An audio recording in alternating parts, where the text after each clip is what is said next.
और आगे चलते हैं अपने अगले टॉपिक की तरफ जो कि है इलेक्ट्रिक फ्लक्स।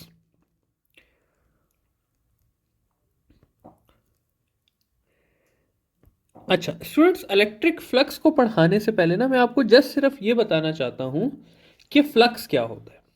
ठीक है, इलेक्ट्रिक फ्लक्स की तरफ तो हम आएंगे, लेकिन सिंपली फ्लक्स क्या होता है। फ्लक्स से आपने याद रखना है कि lines passing through an area.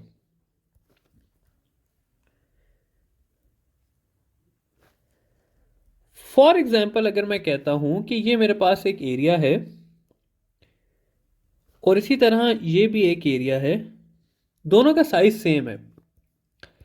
इस एरिया में से जो है वो आपके पास दो लाइंस निकल रही हैं, जबकि इस एरिया में से मैं कहता हूं कि आपकी तीन लाइंस निकल रही हैं। तो इसका जो फ्लक्स होगा, ये वाला फ्लक्स जो है वो ज़्यादा होगा, जबकि ये वाला फ्लक्स जो है वो कम होगा। यानी कि जितनी ज़्यादा लाइंस पास होंगी उतना ज़्यादा क्या होगा, फ्लक्स होगा। अब इलेक्ट्रिक फ्लक्स क्या होता है। अगर इन्हीं लाइंस को मैं इस तरह कह दूं कि number of electric lines passing through an area,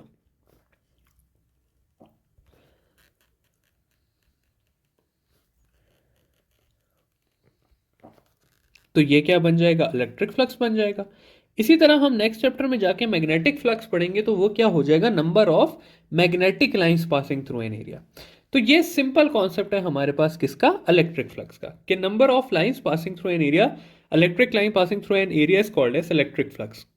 अच्छा, फिजिक्स की अगर मैं इसकी डेफिनेशन देखूं तो उसको मैं इस तरह से लिख सकता हूं कि it is a dot product of electric field and vector area.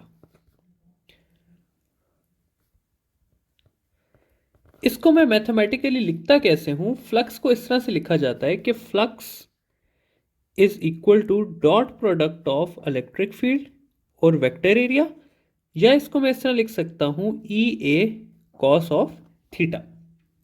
अब क्योंकि ये डॉट प्रोडक्ट है तो इस वजह से इसको हम कहते हैं कि ये एक स्केलर क्वांटिटी है, क्योंकि ये डॉट प्रोडक्ट है। Dot product always gives us a scalar quantity.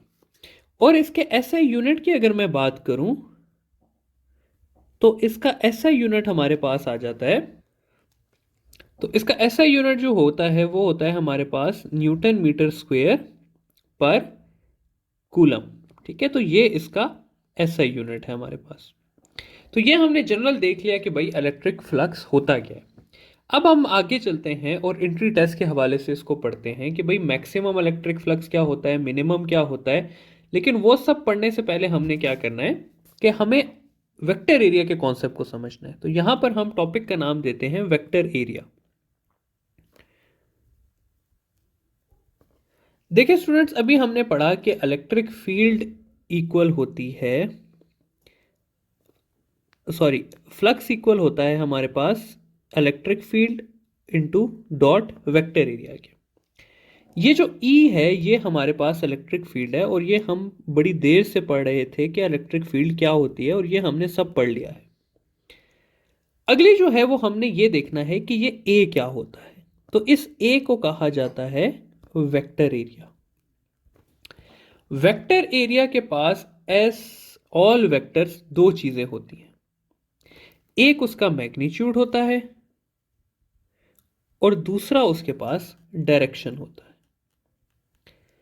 उसका जो स्टूडेंट्स मैग्नीट्यूड होता है वो होता है equal to area, equal to surface area.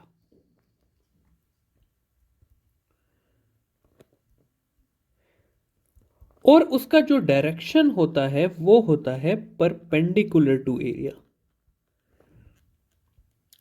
मतलब क्या है इसका, मतलब इसका ये है स्टूडेंट्स कि अगर मैं कहूं कि ये मेरे पास एक छोटे से साइज का 2x2 का स्क्वायर है, तो इसका जो वेक्टर एरिया होगा वो इस तरह से होगा।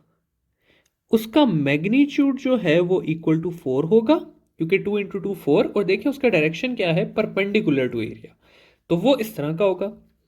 इसी के मुकाबले में अगर मैं कहूं कि मेरे पास एक रेक्टेंगल है जो कि 3 इंटू 2 का है, तो इसका जो वेक्टर एरिया होगा वो परपेंडिकुलर होगा, लेकिन उसका मैग्नीट्यूड कितना होगा, 6 होगा। इसी तरह अगर मैं कहूं कि एक बहुत बड़ा स्क्वायर है मेरे पास इस तरह का, ये जी 10 बाय 10 का स्क्वायर है, तो इसका वेक्टर एरिया भी उतना ही बड़ा होगा मैग्नीट्यूड वाइज, वो 100 के इक्वल होगा, और उसका डायरेक्शन क्या होगा, परपेंडिकुलर होगा। ठीक है। तो जितना बड़ा सरफेस होती जाती है उतना ज्यादा वेक्टर एरिया का मैग्नीट्यूड इंक्रीज करता जाता है, और डायरेक्शन उसका हमेशा क्या होता है, perpendicular to surface area. For example अगर मैं एक ऐसा एरिया बना दूं कि भाई जो इस तरह से है, तो इसका वेक्टर एरिया किस तरफ होगा, इस तरफ होगा, क्योंकि vector area is always perpendicular to the surface, और इसका मैग्नीट्यूड किसके इक्वल होगा, equal to this surface area होगा। तो ये है आपके पास वेक्टर एरिया का कॉन्सेप्ट। अब एक बहुत कॉमन सवाल है जो आता है वेक्टर एरिया से रिलेटेड, और हमारे स्टूडेंट्स उसको यूजली गलत कर देते हैं, और वो सवाल ये है कि इज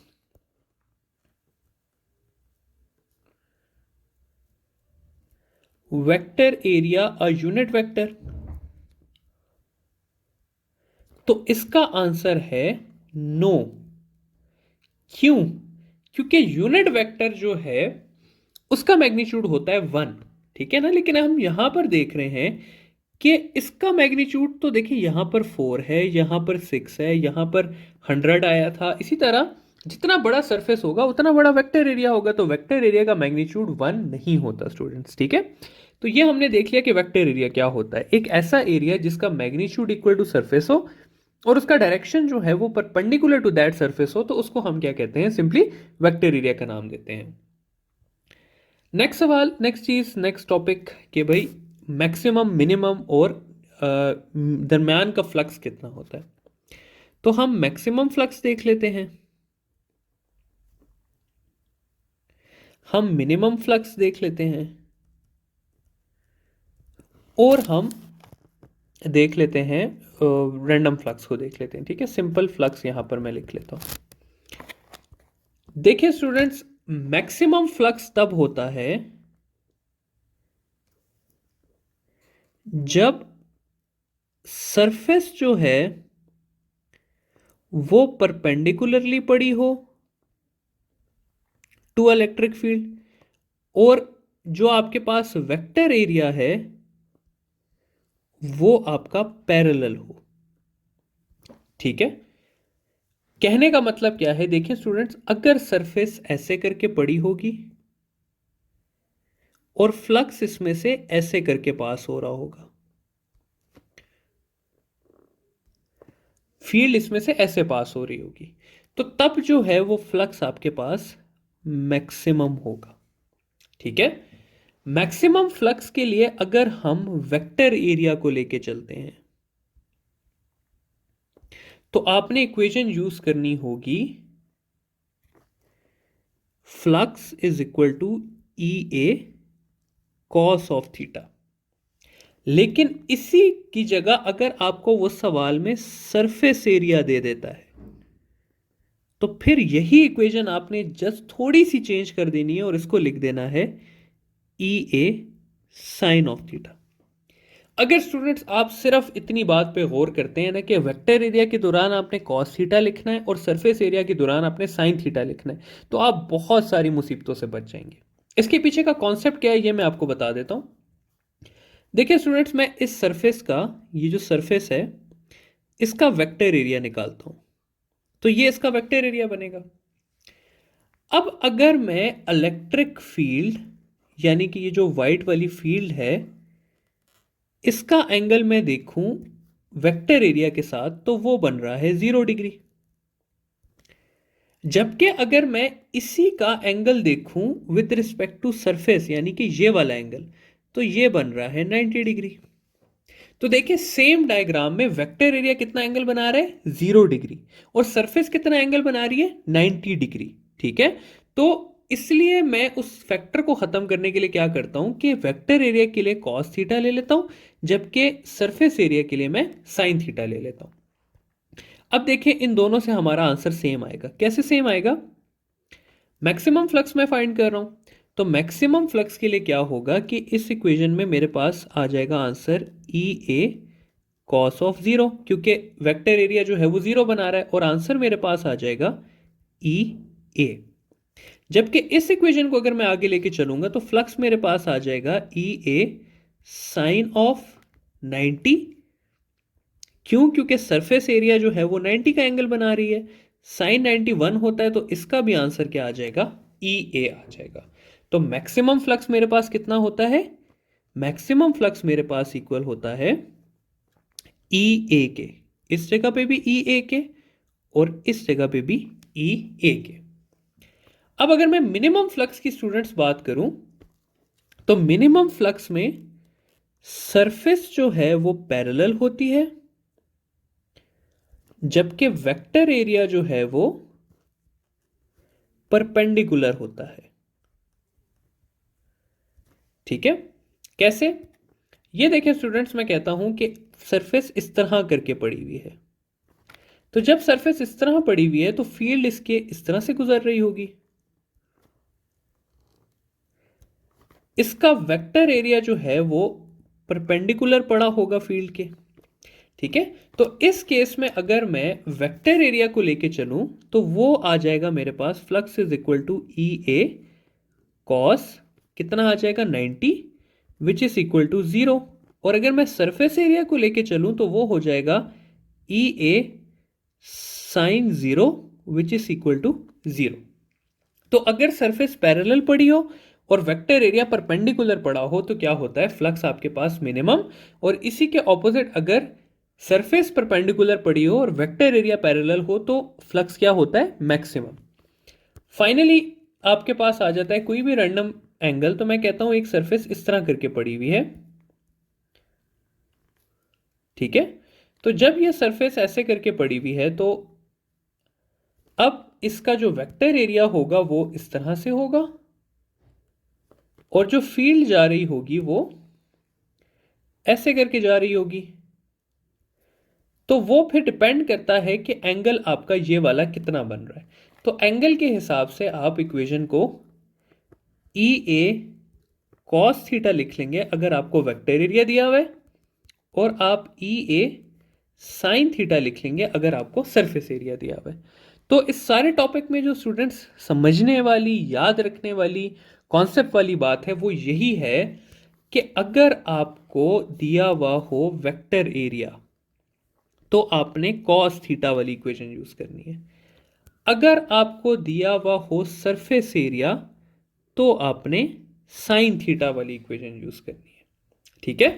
फॉर एग्जाम्पल एक एमसीक्यू कर लेते हैं इस सारे को समराइज करने के लिए। मैं कहता हूं कि an electric field of 2 Newton पर coulomb passes through a surface with an area of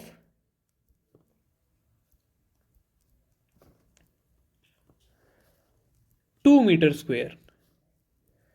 The surface is placed at an angle of